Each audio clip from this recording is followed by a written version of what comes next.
ये कहानी इंडिया और पाकिस्तान की बॉर्डर की कहानी है। पाकिस्तान इंडिया में घुस बैठकर जरिए हमेशा की तरह आतंक छा रहा था, तो इंडिया आर्मी ने 50-50 सैनिकों के कई बल बनाए और उन सबको इंटेलिजेंट द्वारा बताए गए पॉइंट्स पर तैनात करने के आदेश दिया। इन सब में एक कबीर नामक का था जो ये लड़ाई पहली बार लड़ रहा था। वो अपने माँ इसके बारे में अपनी अंधी माँ और गर्भवती पत्नी से बात करता है। माँ, मुझे इंडियन गवर्नमेंट ने तरफ से ऑर्डर आया है कि इंडिया और पाकिस्तान के खिलाफ होने वाले जंग में भाग लेना है। बेटा, हमारे आशीर्वाद तेरे साथ है। ये आप हमारी चिंता मत कीजिए, हम अपना ध्यान रख लेंगे। आप बस देश की रक्षा कीजिए। अब अपनी माँ और पत्नी की तरफ से ऐसा सपोर्ट पाके कबीर हिम्मत और बढ़ जाती है और अपना सामान लेकर निकल जाता है। कबीर 50 सैनिकों की एक टुकड़ी के साथ भारत और पाकिस्तान के बॉर्डर आर्मी के ट्रक में बैठकर जाता है। तभी उसने अचानक महसूस करता है कि किसने उसके कंधे पर हाथ रखा है। कबीर आपस में डरकर सभी जवानों की तरफ देखता है। कंधे पर हाथ रखने को कौन है? कबीर हिम्मत करके अपने कंधे पर हाथ रखने वालों को देखता है। वो उस बहाने चेहरे को देख बुरी तरह से डर जाता है। कबीर ने जनता होकर तुम अपने जीवन की पहली लड़ाई लड़ने जा रहे हो और मेरे आधा कम तू ही पूरा कर सकते हो।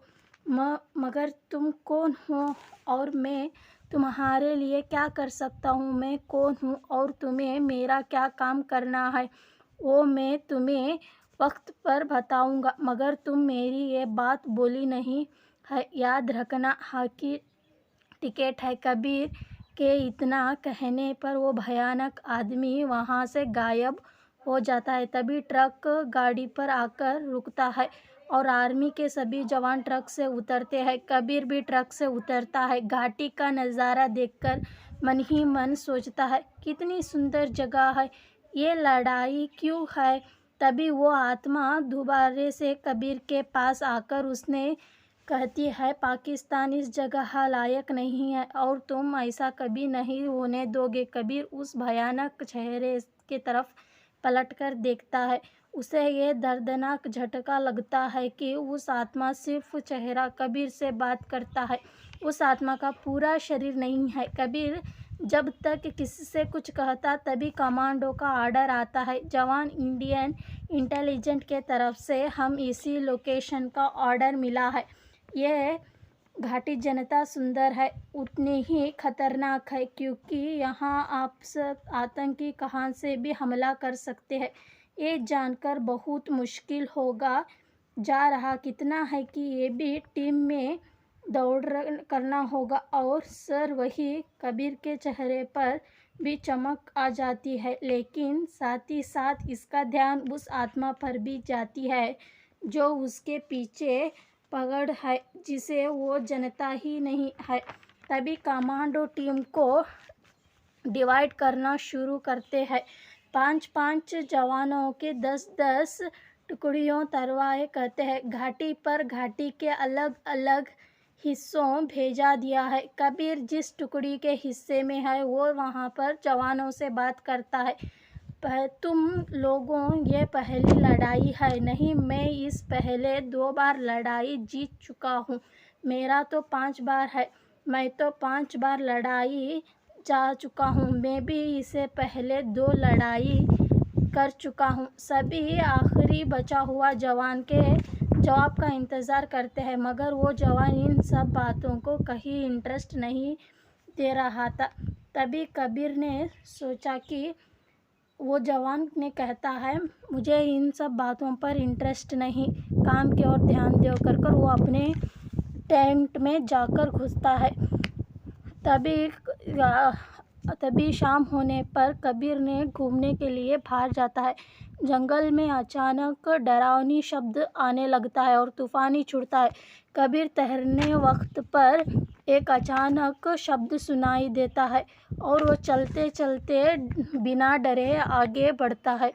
और उसे आगे बढ़ते वक्त अनेक तूफ़ानों का सामना कर रहा था और उसी तरह आगे बढ़ता ही रहा हिम्मत से काम लेकर।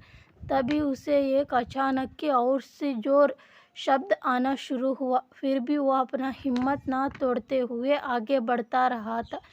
तभी आगे बढ़ते वक्त उसे गुफाई के और एक सिपाही टेंट में बर्न लगाकर खड़ा हुआ था। वो देखकर उसके पास जाने की कोशिश में आगे बढ़ रहा था। तभी उसे अचानक अपने पैर को पकड़े जैसा महसूस हो गया। वो महसूस होते ही देखने लगा कि तभी उसके हाथ पर भी एक हाथ पकड़ा हुआ महसूस हुआ। तब वो अपने पैर और हाथों को गौर से देखता है। पैर का तो ना ही शरीर था और हाथ का भी ना ही शरीर था। वो अपने सैनिकों को बुलाने लगता है। ज़ोर ज़ोर से आवाज़ दे रहा था पर कोई भी उसकी आवाज़ नहीं सुन रहा था। और भी ज़ोर ज़ोर से वो आवाज़ दे रहा था। तभी उसके सामने वो भयानक चेहरा फिर से वापस आ चुका था। वो भयानक चेहरा ने कहता, कबीर तुम डरो मत, मैं हूँ। मैं तुम्हें क्या बोला था, तुम वो ध्यान से काम करना और उसके और गौर देना। हाँ मैं समझ चुका हूँ पर वो काम क्या मुझे पता नहीं, कहकर कबीर कहता है। फिर भी कबीर ने डरावने से कहा, तुम कौन हो, मुझे समझ में ही नहीं आ रहा है। तुम मुझे पहचान लोगे पर आप नहीं, वक्त आने पर मैं अपनी पहचान तुमसे खुद कराऊंगा, कहकर चुप रहता है। तभी कबीर घबराहट से देख रहा था। तभी आत्मा बोलती, मत घबरो तुम, मैं अपने काम से काम रखो, मैं अपना काम तुम्हें बताऊंगा, डरना मत। हाँ मैं आपका काम कर दूंगा पर आपने मुझे इस तरह से क्यों डरा है। कहने के बाद आत्मा गायब होगी। कबीर दौड़ते दौड़ते अपने सिपाहियों के पास पहुंचने के लिए बहुत ज़ोर से दौड़ने लगा। वहाँ का एक सिपाही कहने लगा, कबीर तुम क्यों दौड़ते आ रहे हो, कहीं आतंकवादियों ने हमला किया है। नहीं नहीं, आतंकवादियों ने हमला नहीं किया। तुम तो नहीं बताया ये तुम्हारी कितनी लड़ाई है। नहीं ये मेरी पहली बार की लड़ाई है। वो इसलिए तुम आतंकवादी आए कहकर भाग कर आए हो। नहीं नहीं ऐसी बात नहीं है, यूं ही मुझे चलते चलते रास्ता भटक गया था इसलिए मैंने दौड़ दौड़ के आया। हाँ ठीक है, तुम्हारी पहली लड़ाई ना इसलिए तुम थोड़ा घबरा गए होंगे, कहकर सब लोग हंसने लगे। उनका हंसने के साथ साथ कबीर भी हंसने लगा और गोलियों की दर्दनाक आवाज़ें सुनाई दी। सिपाहियों और कबीर को इंडियन आर्मी ने पूरी तरह से पाकिस्तान आर्मी पर भी हमला करना शुरू किया। गोलियों से गोलियां भटकते ही रहे। कबीर के दो सिपाहियों का गोली चलकर मर चुके थे। वो देखकर कबीर घबरा गया। फिर भी वो अपने दो सिपाहियों को देखकर उन पर पाकिस्तान पर गोली चलाने के लिए आगे बढ़ा। पर पाकिस्तान का एक और आदमी ने कबीर पर गोली चलाई। कबीर ने हिम्मत से काम लेकर आगे बढ़ने लगा। फिर भी गोलियां लगते ही रहे। कबीर ने ज़मीन पर हिम्मत तोड़कर गिर गया पर भी वो हिम्मत से काम लेकर फिर उठकर उन पाकिस्तान दो जिसने कबीर पर गोली चला है उस पर गोली चलाने के लिए दौड़ने लगा। उन्हें गोली चलाने का देखकर उस पाकिस्तान के आदमी भागने लगा और कई पाकिस्तानों के आदमियों कबीर को देखकर दौड़ने लगे। कबीर ने उन पर हमला करने का शुरू ही रखा था फिर भी वो आदमियों उनसे डर डर कर भागने लगे। तभी कबीर ने अपने आप को एक बार शीशे में देख लिया। देखने से उसको पता चला कि वो जिंदा नहीं है, मरा हुआ है, वो उसकी आत्मा है, कहकर समझकर अपने आप को ही अपने आत्मा से बात करने लगा। मैं तो मरा हूँ, ये तो मेरी आत्मा है, मैं कब मरा हूँ मुझे ही पता नहीं, इसलिए ये लोग मुझसे डर डर कर भाग रहे हैं। ठीक है यही बात रहने दे, वो मुझसे डर डर कर भागने ही लगन दे, फिर भी मैं इन पाकिस्तानों को छोड़ूंगा नहीं, कहकर आगे दौड़ने लगा। तब वो टेंट के पीछे जाकर ठहरा। टेंट के पीछे जाकर ठहरकर थोड़ी देर सोचने लगा। सोचने पर हंस हंस कर उड़ने लगा। यहीं पर एक कहानी समझ आती है, हिम्मत से काम लेने से सब कुछ हो सकता है।